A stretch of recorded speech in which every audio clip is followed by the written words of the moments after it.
4 pessoas morreram e 13 ficaram feridas durante ataques a 2 escolas na cidade de Aracruz, Espírito Santo. O adolescente que planejou e executou o crime atuou o tempo inteiro com uma faixa vermelha no braço contendo a suástica nazista. Depois dos eventos, quando as notícias se espalharam, em mera consulta feita nas redes sociais do menor e de sua família, foram localizados posts do pai indicando a leitura do livro do Hitler, o Mein Kampf. Segundo uma matéria publicada no site G1 de notícias no início do ano de 2022, grupos neonazistas haviam crescido no Brasil em torno de 270% nos últimos 3 anos contados da data da publicação da matéria. Alguns pesquisadores, por sua vez, apontam que no Brasil, atualmente, há em torno de 530 células neonazistas.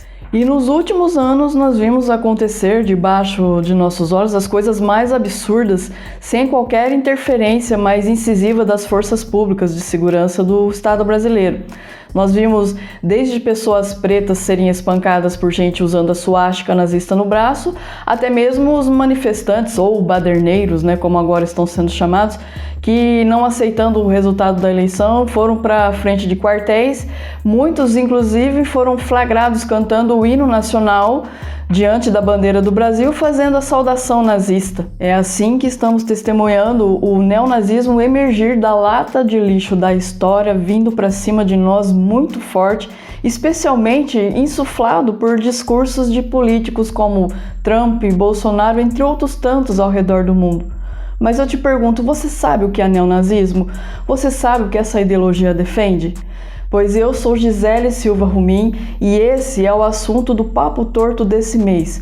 Curtiu a ideia? Então fica aqui comigo, é logo após a vinheta.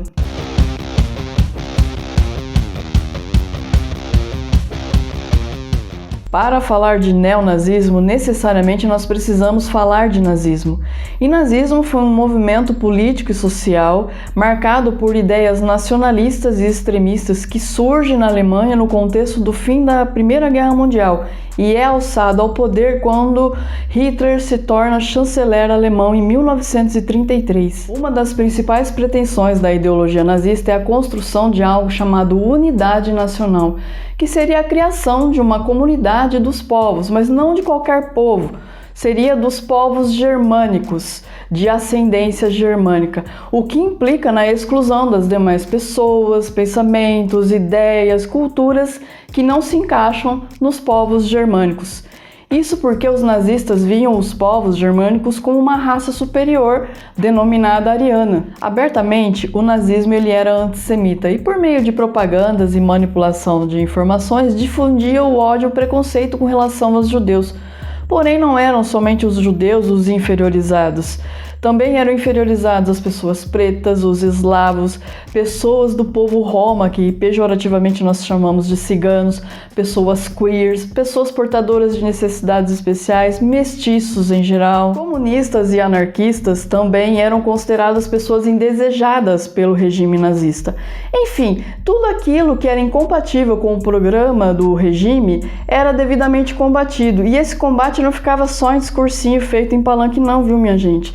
Esse pessoal tinha seus bens confiscados e eram aprisionados em campos de concentração e usados como mão de obra escrava por empresários que apoiavam o regime na época, empresas como Volkswagen, BMW, Audi, entre tantos outros. Por razões óbvias, eu nem preciso te dizer que essa ideologia de ódio acabou descambando num dos maiores genocídios da nossa humanidade e transformou o Estado alemão numa das máquinas de matar mais eficientes, com construção de campos de concentração, campos de extermínio, com programas de governo para eliminar pessoas indesejadas. Agora, sabe o que não é indesejado? É o seu engajamento a esse episódio.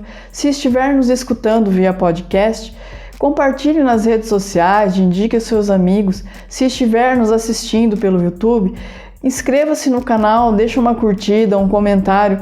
O seu engajamento é essencial para sinalizar aos algoritmos que o nosso trabalho é relevante e com isso ele oferece esse episódio para mais pessoas. Nesse momento eu sei que você deve estar se perguntando: nossa, Gisele, se o nazismo é tudo isso, então seria o neonazismo um abrandamento do nazismo?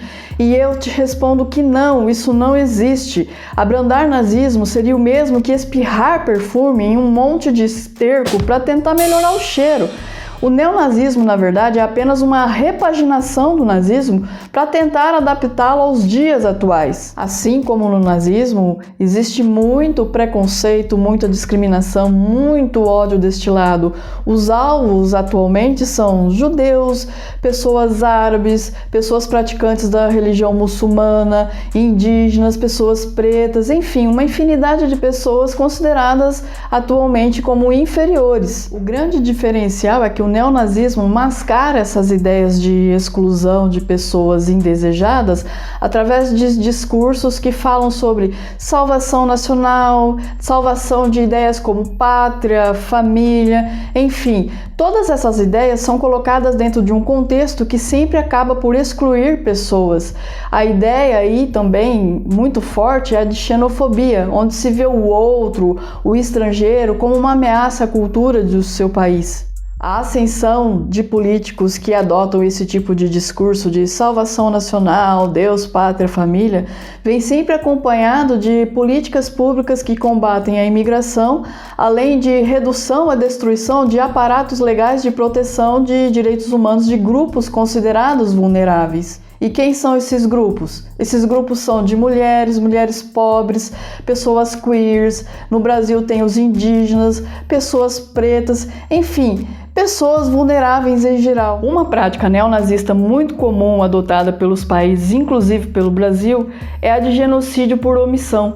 Mas não é qualquer omissão, não é aquela omissão provocada por má gestão da máquina pública, não. É uma política de omissão na situação em que o Estado deveria intervir e escolhe não intervir. Na história do Brasil recente, há dois exemplos muito claros desse tipo de política de genocídio por omissão. O primeiro refere-se à quantidade de mortos na pandemia de Covid-19 em razão do retardo na compra das vacinas. E o segundo é o genocídio Yanomami, população inteira lá de Roraima abandonada à própria sorte nas mãos do garimpo ilegal. E o que nós podemos fazer para combater esse tipo de ideologia? Por primeiro, gente, vê bem para quem você dá seu voto. E em segundo, nós precisamos cobrar de nossos parlamentares legislações mais rigorosas que combatam esse tipo de ideologia e as organizações criadas para difundir essas ideologias. Então, meus amigos, é isso. Eu agradeço imensamente a todos vocês que chegaram até aqui comigo nesse episódio. Um super beijo a todos. Até a próxima.